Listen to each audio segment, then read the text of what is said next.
We do know that the Chief of Army Staff says he has relocated to the state, and we saw pictures of him after meeting with the governor, Governor Alia. Tonight I'm being joined by the Chief Executive of the state, Governor St. Alia, who is live for us in Makurdi. Thank you so much, Your Excellency, and thank you so much indeed for joining us tonight. Thank you so much, Sharon. And happy Eid al-Kabir to our fellow brother Muslims and sisters. As they celebrate this, we continue to pray for more sacrifice, unity, commitment, and patriotism for our nation. Thank you, Governor. Let's begin our conversation. The last time, there were a lot that we wanted to unravel about what is going on. But it appears that there were pockets of these attacks in and around the state. But from the last time we had a conversation with you on this program and now, what more have you learned? Is there a different scenario or narrative about the form of attack, the people behind it, and what exactly do we thought that that will have ended, but now, weeks upon weeks, people are being killed in your state. That's like quite a hard nut to break, but that is a true narrative. The last time we had these heinous attacks in the axis of Sankara, which comprises 3 local governments, Katsina, Alia, Home, and Logo, where we lost 73 lives. We thought there was going to be a very slow any infestation of such attacks. And we put a number of measures in place, thinking it was going to be okay. Why the Sankara axis is kind of calmed down, the recent attacks where we lost 33 lives, just sprung up. But let me build a context to all these attacks. The monster of this insecurity we fight now had started for quite some time. Like in Go West now, where the very recent one took place, had been there between 16 to 19 years back. In Kwande local government, the infestation had been there for 9 solid years. This year will be 10 years. And then in Sankara axis, we're talking between 16 to 18 years ago. In all these, they started like play, like joke, for what was even known by the traditional programming of cushioning both the herders and then the farmers. If you destroyed someone's farm, you paid, and if anything had happened to someone's earth caused by the indigents, then there was some compensation. But now, after some while, as the years advanced, it moved from that pace to, remember I said the herders and just the farmers. Now it moved to a stage where it became the armed herders. With the herders, all they worked with was the machetes and then the stick. But then with the armed herders, then we now started seeing both the stick, the machetes, and then the AK-47. And then another layer that came like 2 months, 3 months now ago, the herds are not involved, fully armed militia with AK-47, AK-49, just come alone, attack, pursue people out, kill most. And when you, for some reason, try to find out why, they say they came to stay. So patient. So it now became quite worrisome, and we had to even call some more federal security agencies to support us, to come to our aid, which they did. The federal government has been supporting all our efforts here. But before the federal government, on our parts where we've made a number of inroads here in terms of augmenting and being in the front lines of these attacks. Once we came in, we bought 100 Hilux trucks, to support the security agencies in the state. And then we also bought 600 vehicles that we gave them, again, in support of this. Before now, we already had in place a joint task force called Operations, and they've been quite helpful and very useful as well.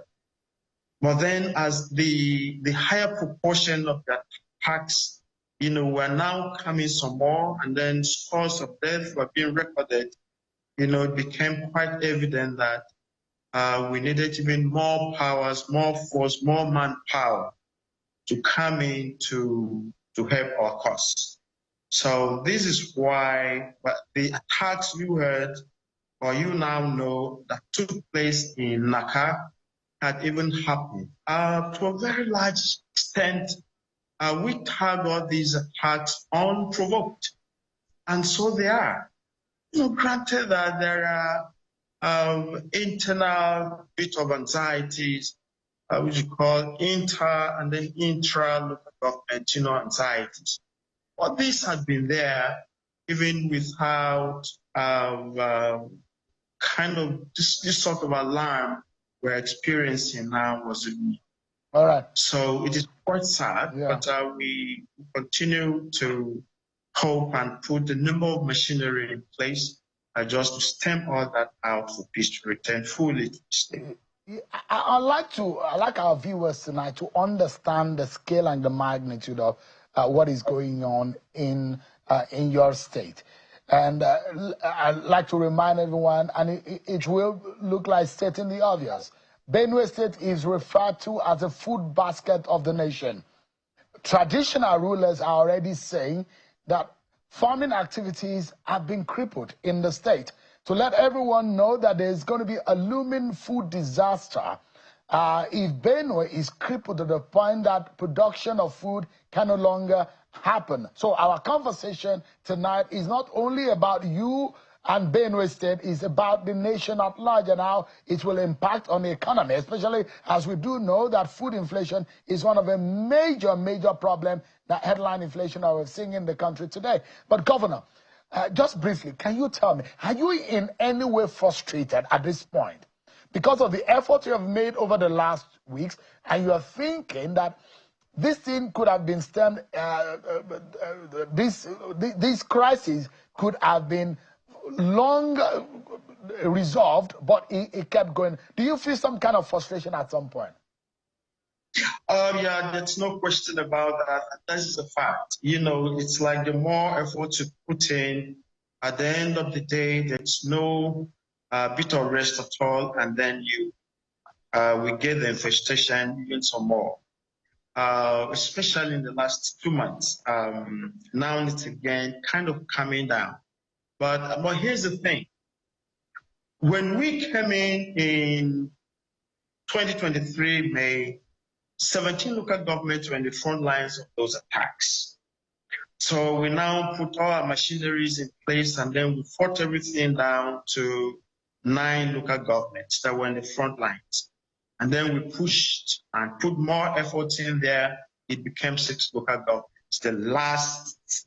Now the 3rd month going, but the last 2 months particularly have been, we are quite, terrible, at the rates and the scores of death that we had experienced.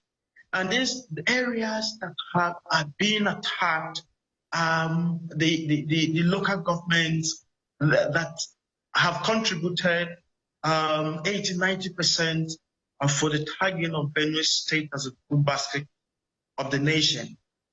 And we have so vast land. We have the soil, have the water, and then we also have the people who are quite enthused on farming. Going west, it's where we have so much food production of rice. Rice comes from this area.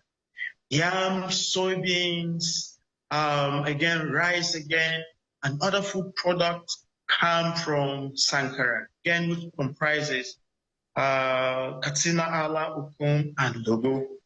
In fact, these three local governments are the headquarters of the production of yams in the state, in Nigeria, and in the world. Remember, commercially, people come in here, buy yams, including our neighbors like Ghana, buy yams from here, ship through Lagos, get to Ghana, and then it becomes Ghana yams. But this is what is going on. So those are the primary areas.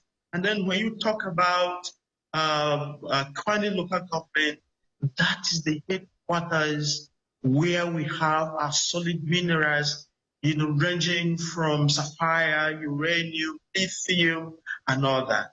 Again, remember we have the river Benue that spans from the Cameroon all through to Taraba, all through to Benue, and it shares the largest part of it in Benue. And then it passes slightly by the border with Nasarawa State, and then it delves into the confluence at Kogi.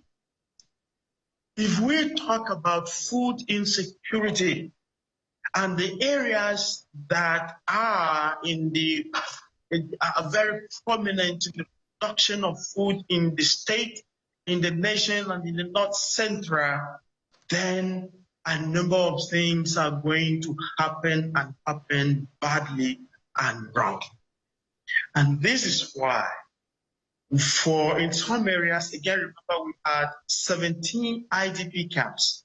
As we still have them, granted that they are dwindling based on the fact that, our people prefer to live with their neighbors and their brothers and sisters in their homes, quite choked, instead of a good number of them staying in IDP camps. But in the last 9 years ago, in some areas like Goma local government, which is Goma, and Makudi, the headquarters here, it is a federal constituency. For a very long time, we've had this. Very long time, we've had all these attacks, and this is where we have some mega camp. So, which means if the government does not support, United Nations is also supporting us. Goodwill is coming from good friends across the nation, and then with the support of NEMA and the federal government in other areas, it even could have been worse. But the fact here is, because there is less production on farmlands in those primary areas of our farming, it is quite dangerous and very fearful, quite fearful. If Governor, we do not produce. Yeah, Governor, let me jump in to quickly ask you. It has been seen that the humanitarian crisis that these attacks have caused is being described by Action Aid as far more than a temporary emergency.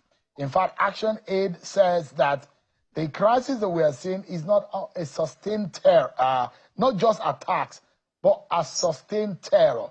Would you say that your state is under a terror attack as we speak? I think that would be a good caption for it. We are on the siege. We are on the siege. The three local governments that were badly attacked, where we lost 73 people, and then 20 local governments share border with the Cameroon and then Taraba states. All these other local governments I'm talking about that are badly against it, including Apa, including Agatu, Guma, Makurdi slightly, all share border with Taraba, with Nasarawa state. And the way these attacks come and the intel we receive, there's no doubt that it is directed, calibrated, planned, and then executed. And on daily basis, we are receiving those intel. And of late, for the lessons we learned in the last 2 months, Each of those intel we receive, 60 to 65% of it is quite accurate. And then when you now realize what really is going on in earnest, it is beyond just a conflict. It's beyond an ethnic fight between just the herders and farmers in our state. It is directed, it is planned, and then it is executed. So it is some terrorism. And when I'm speaking about it now, I no longer say, the farmer herders. We're talking about the bandits.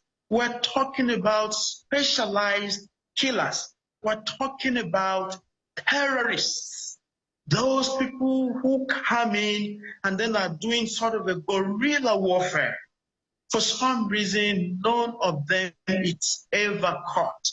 They come in at the thick of the night, hit, run, and nobody sees them on the trace it. So it is some terrorism that is hitting us, that is eating us up. But Governor Alia, let me ask you. You do not have as much firepower control as a governor. Have you had an audience with President Bola Tinubu about this? Well, yeah, we have, and for his own credit, I must give the president this credit. If you notice this, between what happened in Sankara, particularly Logo and Ukom, and then within a span of over a month, and then this thing happening, you hardly heard where we had some kind of voluminous attacks. This was because there was a sustained support and monitoring from the federal agencies, which was for and directed by the president himself. So this credit must get out there. Remember, I had even said that we bought some trucks, a number of trucks, and then distributed. This was given us by the federal government herself. And then a number of other mechanisms we've put in place. It's due to the support of the federal government. We have limited kind of directedness on securities in our state, Puerto Rico. But what happened between Logo and Ukum and then Gwe West now, the federal government again came back and we had the visitation of the NSA, who came, saw himself, and gave us even more assurances. Things had changed. Manpower was sent in, who was supported with the 3 units of Moko. They came in fully equipped, and then they were sent out to the other areas. Before this attack in Gwe West now, calm had come back there.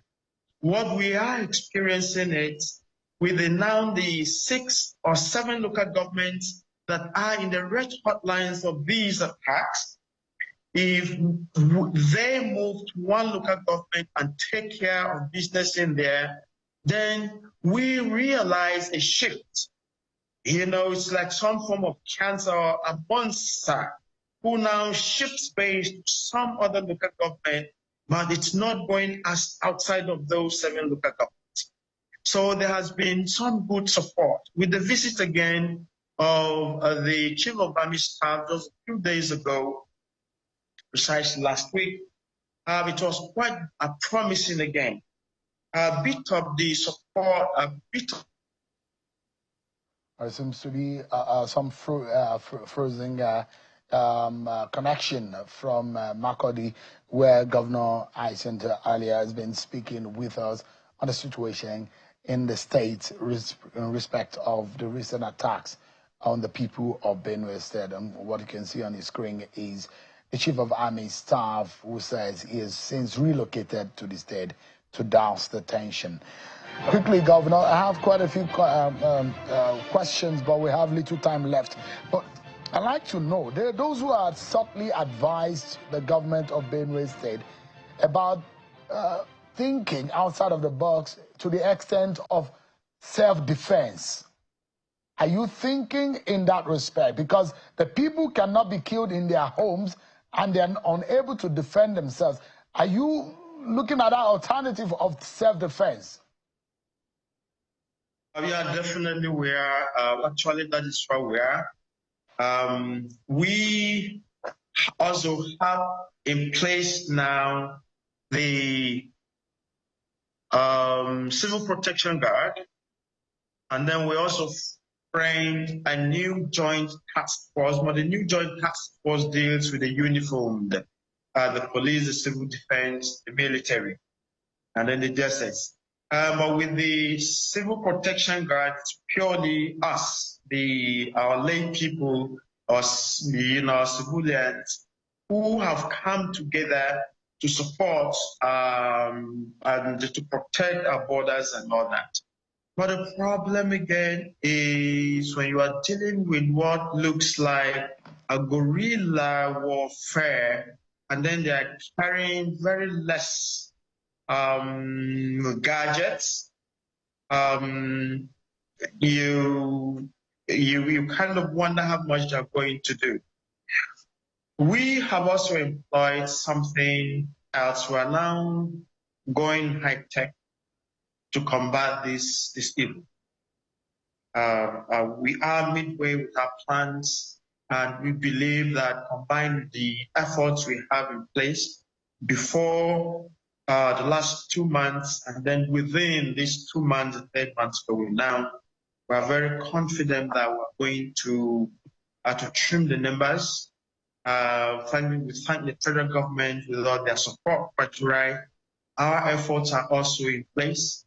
Again, and this is why I tell everyone that, particularly my citizenry, that security is a job of every one of us.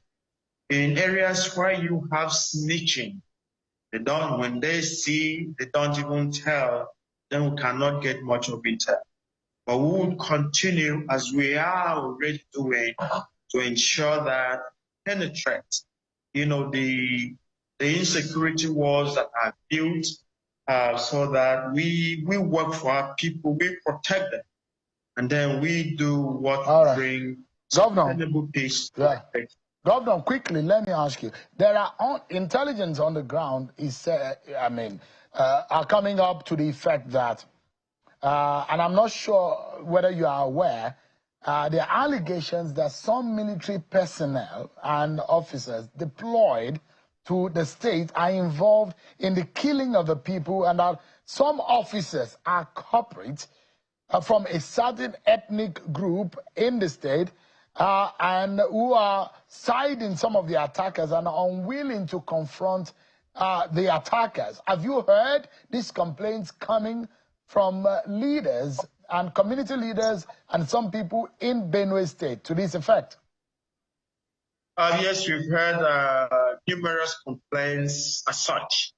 And each time that comes up, we've been having some conversations with the Operation Wise Stroke, which covers the state in here too, and then with our security heads. With the visit again of the Chief of Army Staff, that also came up, and part of our thinking on this and his as well is the fact that some uniformed people may have stayed too long in one place, and then there are tendencies of the allegations that come up would always happen if they now stay in one particular place. We've heard them, we've had the conversations as well, and I think the authorities understand to be very quite fair to the Chief of Army Staff again.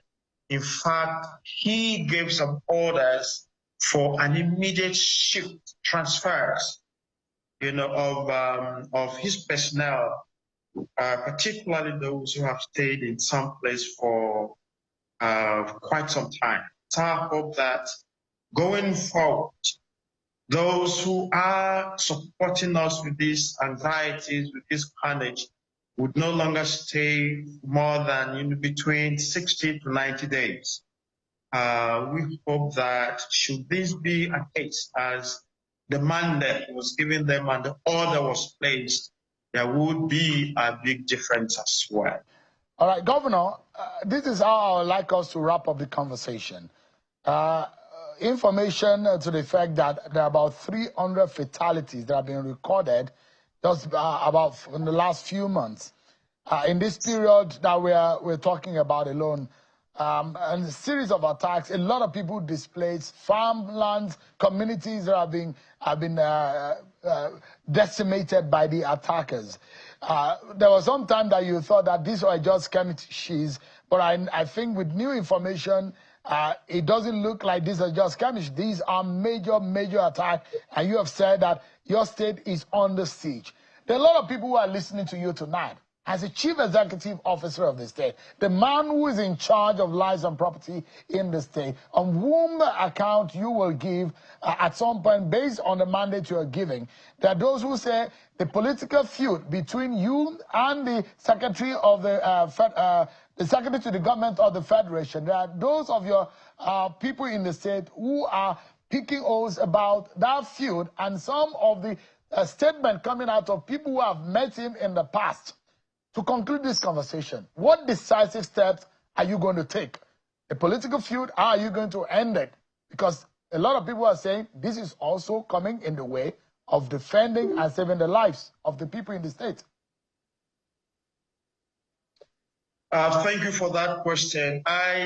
We cannot deny in total that there is some bit of I don't want to call it a cold war, but some bit of a political misunderstanding here between the SGF and the state.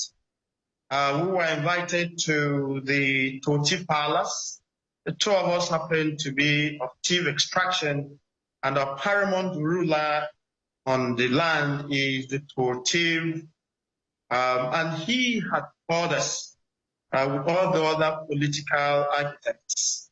So we came to the palace, and then he testified that he didn't have any issues with either the governor or the state as a whole. But I think those who are alluding to this may not also be wrong. Since we've been having all these attacks, I'm not sure any statements come from him or his cronies on what is going on. But when you hold this kind of a very high position, it is a large, big position, and much expected of you. A word might also help in some quarters. Part of what I've done is to take care of this political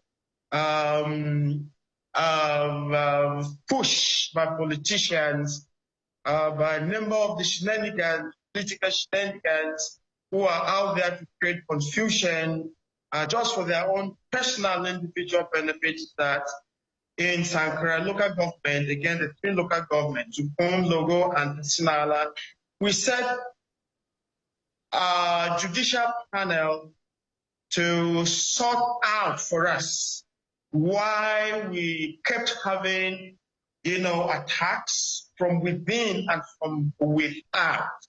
And what the panel is submitting to us, we received an interim report. Between Tuesday and Wednesday this week, I'm going to get a full-fledged signed report from the panel.